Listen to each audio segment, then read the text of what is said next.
ทางเจ้าหน้าที่ปกส.แขวงบุรีคำไซ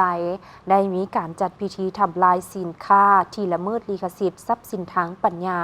ประเภทยางรถไถนาของบริษัทโจไทยสยามอุตสาหกรรมจำกัดวันที่27มังกร2026แผนกตำรวจเศรษฐกิจห้องตำรวจปกส.แขวงบุรีคำไซได้จัดพิธีทำลายสินค้าที่ละเมิดลิขสิทธิ์ทรัพย์สินทางปัญญาประเภทอย่างรถไถนาของบริษัท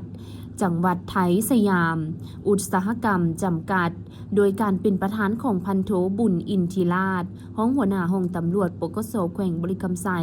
มีฐานตินจันทวิไลต่างหน้าบริษัทโจไทยสยามอุตสาหกรรมจำกัดพร้อมโดยทีมงานที่ปรึกษาทางกฎหมายมีองค์การอัยการประชาชนแขวงแผนกอุตสาหกรรมและการค้าแขวงมีคณะแผนกตลอดหอดนายและพ้นตำรวจแผนกตำรวจเศรษฐกิจเข้าร่วมเจ้าหน้าที่แผนกตำรวจเศรษฐกิจของตำรวจปกส.แขวงบุรีคำไซให้รู้ว่าภายหลังได้รับแจ้งความจากทางบริษัทว่าได้มีกลุ่มคนแอบอ้างปลอมลิขสิทธิ์โดยการนำเอาโลโก้กับปืนใหญ่คู่คือกับบริษัทโจไทยสยามอุตสาหกรรมจำกัดไปติดใส่สินค้าประเภทยางตีนรถไถนาที่คล้ายคือกับสินค้าของบริษัทดังกล่าวและจัดวางจำหน่ายขายอยู่ตามห้างค้นจีนตลาดเมืองบุรีคันแขวงบุรีคำไซ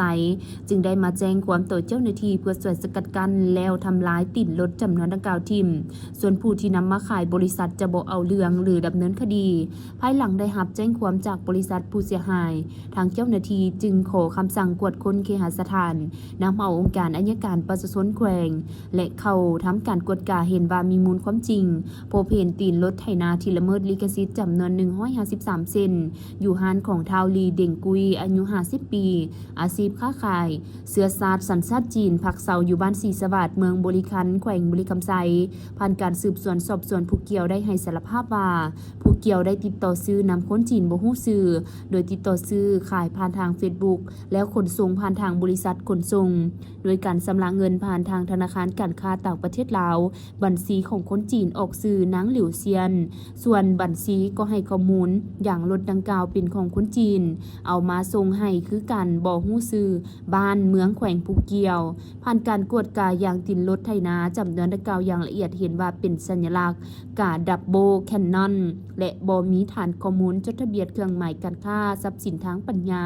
ที่ถูกต้องตามระเบียบกฎหมายส่วนผู้ขายเจ้าหน้าที่ได้กักตัวมาสืบสวนสอบสวนเห็นว่าผู้เกี่ยวเป็นเพียงส่วนหนึ่งเท่านั้นบ่แม่นหัวโปตุการและเป็นการกระทำผิดครั้งทำอิฐเจ้าหน้าที่จึงศึกษาอบรมและให้เขียนใบปฏิญาณตนขั้นกองบัญชาการปกส.แขวงหากมีการละเมิดหรือกระทำผิดอีกจะนำตัวมาดำเนินคดีตามระเบียบกฎหมายส่วนอย่างติดรถไถนาจำนวน153เซนแม้นเจ้าหน้าที่ได้ยึดไว้ตามระเบียบกฎหมายดังนั้นเจ้าหน้าที่จึงสมทบกับทั้งบริษัทและแผนกการที่เกี่ยวข้องจัดพิธีทำลายสินค้าที่ละเมิดลิขสิทธิ์ทรัพย์สินทางปัญญาดังกล่าวตามระเบียบกฎหมายอย่างเข้มงวด